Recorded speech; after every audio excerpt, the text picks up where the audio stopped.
Radical. Former Microsoft executive Ed Fries, who was the vice president head of game publishing, said that Game Pass is a little bit concerning to him. His exact quote was, "The one thing that they're doing that makes me nervous is Game Pass."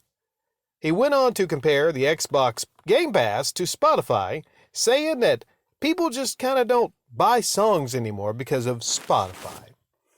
Now, it's a little bit different. Game Pass is a little bit different compared to music. But I kind of get what he's saying.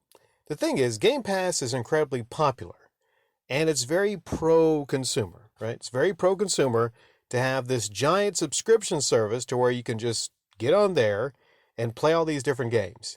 Now, granted, there are games that come and go, so it's more like a sampling thing, and you definitely don't own the games. But here's the thing. When it comes to games right now compared to the past, we've talked about this several times, how you don't really own the games anymore, specifically if you have to put the game in and download a lot of things to get it to run. So we're getting to a point where you don't really own games anymore because, they're dependent upon the internet also.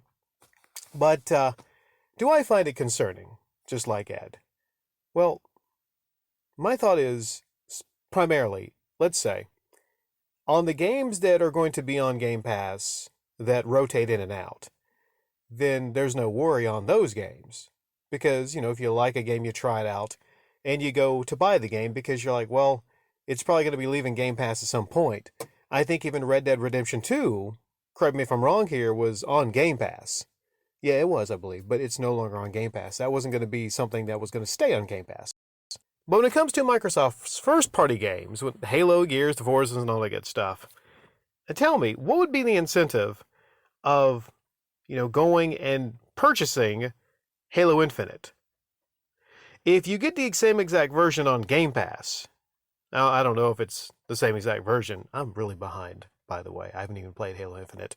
But if you get on there and you get the same exact game in some cases, the first-party game, outside of maybe buying the physical copy so you can, display it on your shelf and whatnot, I don't get the incentive to having Game Pass and then buying all the first-party games, at least digitally, right?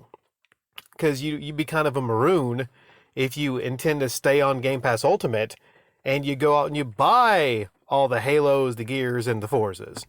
Unless there's a detriment to that and you get a different version of the game. Now, that could be a solution, maybe.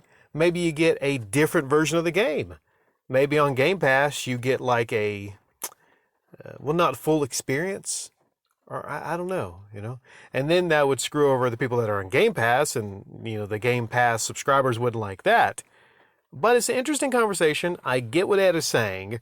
I don't know if I 100% agree, but let me know if you agree with Ed